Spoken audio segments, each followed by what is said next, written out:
খেত না, গালি খেত উনি, কারণ ওনার চাইতে দই কাটে ওপরে। এই জন্য মাজলুমদেরকে বহু চেষ্টা চালিয়েছিলাম ফেরানোর, এরা ফেরে নাই। এখন যদি এদেরকে সাহায্য করতে হয়, এদের এই অপরাধগুলো মাফ করানো লাগবে, নয়তো সাহায্য করার কোনো বুদ্ধি নেই। যেহেতু ওরা আল্লাহর মামলার আসামি, বাদী যত বড় হয় মামলা তত জটিল হয়।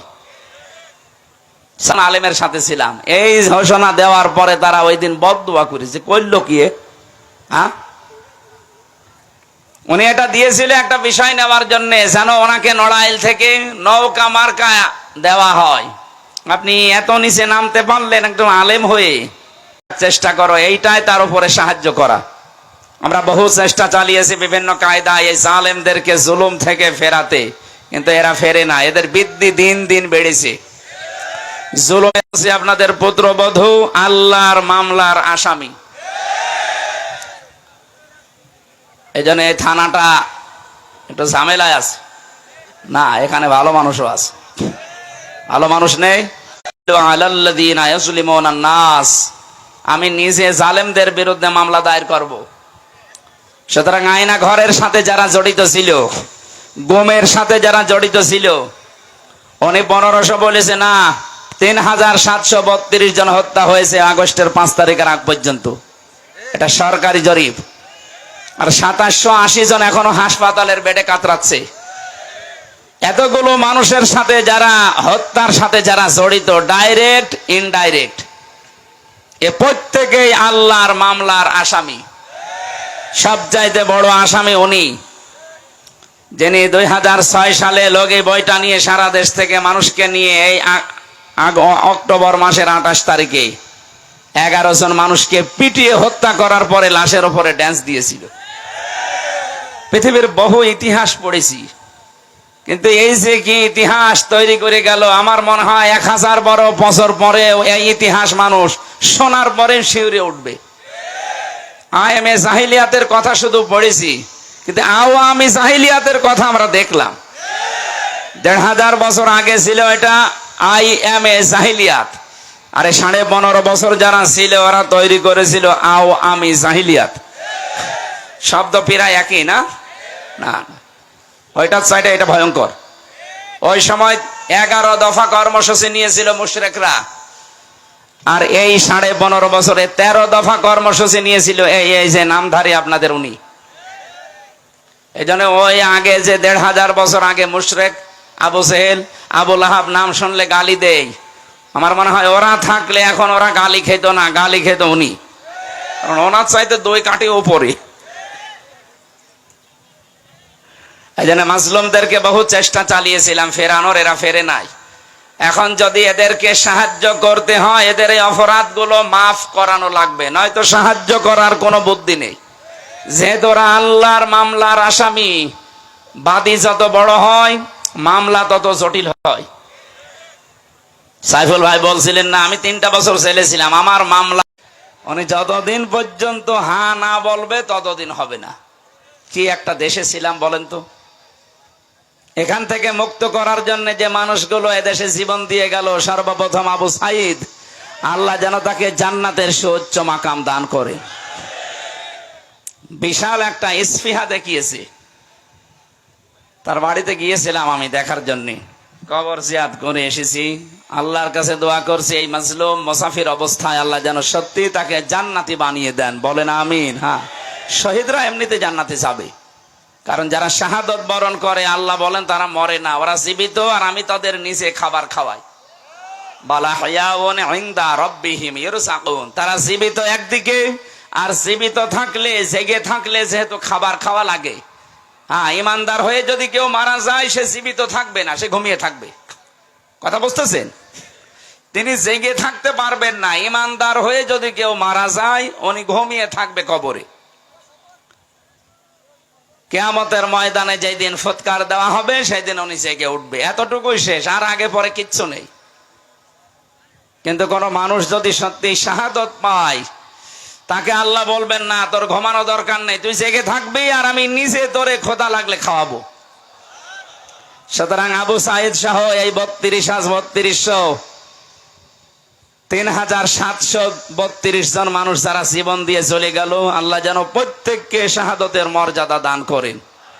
আর যিনি এর সাথে সর্বপ্রথম জড়িত, তাকে এই জুলমের কারণে, গণহত্যার কারণে তার যেন এ দেশের মাটিতে সচক্ষে বিচার হয়।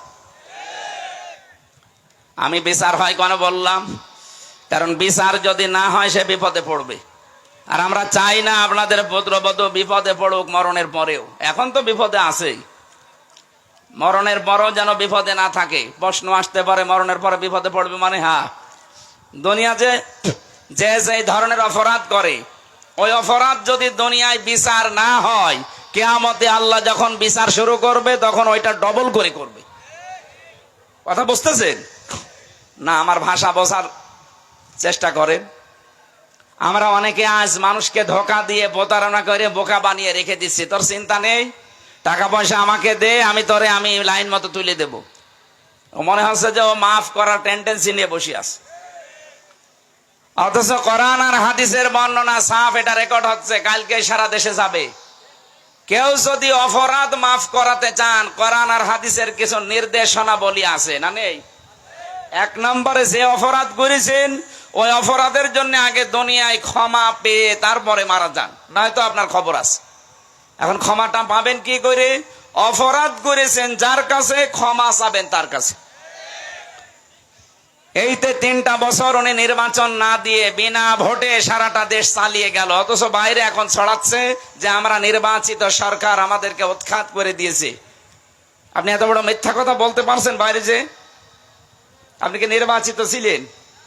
শয়তানও বিশ্বাস করবে না। আপনি যে 154 জন ঘোষণা দিয়েছেন একটা নির্বাচনে, তো সেখানে নির্বাচন হলো কি করে?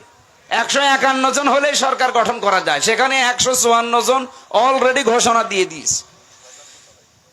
এরপরে এই যে দিনের ভোট আপনি রাতে করে নিলেন, দিনের ভোট রাতে হয়েছে। আমার সাথে এক ওসি ছিল জেলখানায়, 8 বছর তার জেল।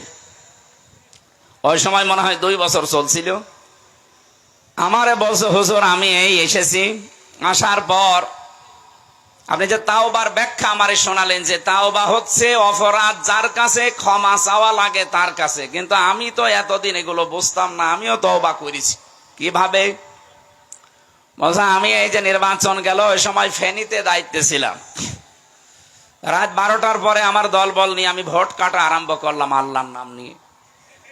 হ্যাঁ, ঠিক এইভাবে বলিস, আমি আল্লাহর নামে ভোট কাটা আরম্ভ করেছি।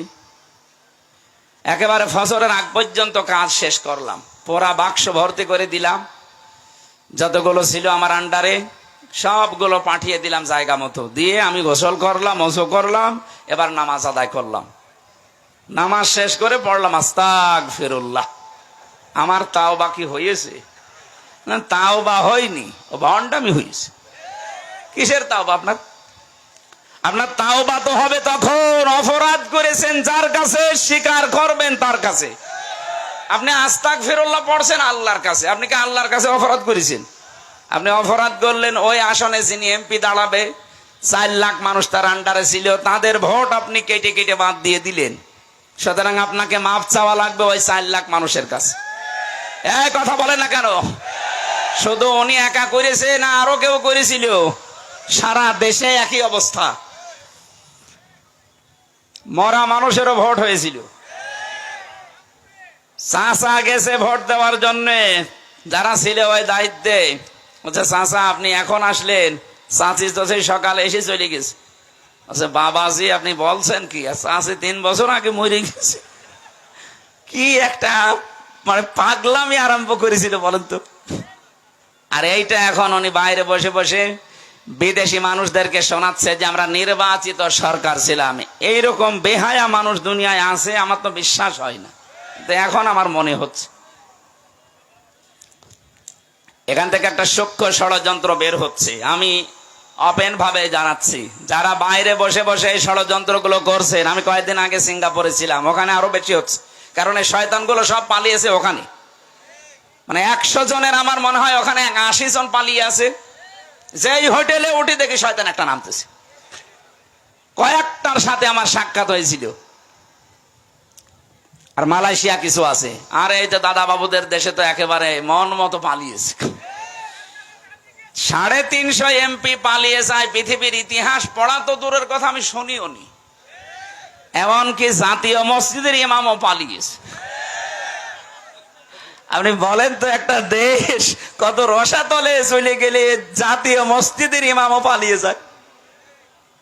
কয়েকদিন আগে জোর করার জন্য এসেছিল ইমামতি নিতে। মুসল্লিরা এমন জোতা পিটা করেছে, ও সকালে পরের দিন স্ট্যাটাস দিয়েছে, মুসল্লিরা জোতা মেরেছে কিন্তু আমার গায়ে জোতা লাগেনি। কত বড় শয়তান! আপনাদের এই পুত্রবধূ এই জালেমাকে সে উপাধি দিয়েছিল কওমি জননী। আমি জেলখানায় কওমি মাদ্রাসায় 76 জন আলেমের সাথে ছিলাম। এই ঘোষণা দেওয়ার পরে তারা ওই দিন বদদুয়া করেছে। কইল কি? হ্যাঁ, উনি এটা দিয়েছিল একটা বিষয় নেওয়ার জন্য, যেন ওনাকে নড়াইল থেকে নৌকা মার্কা দেওয়া হয়। আপনি এত নিচে নামতে পারলেন একদম আলেম হয়ে, নৌকা মার্কায় মানুষ দাঁড়ায়, আপনি যদি কুকুর মার্কায় দাঁড়াতেন, হ্যাঁ, নৌকা মার্কায় না দাঁড়িয়ে কেউ যদি এই বাংলাদেশে কুকুর মার্কায় দাঁড়ায় তাও সে পাস করবে। কিন্তু এই জিনিসটাকে আল্লাহ এত বেশি ঘৃণিত বানিয়ে দিয়েছে, এখন যদি কেউ নৌকায় ওঠে এ দরবেশের মতো সেও ধরা খাচ্ছে। নৌকা ওঠার কায়দা আছে? এই কথাটা বন্ধ করেন বললাম। তাহলে আমরা এখন ওনাদের যেহেতু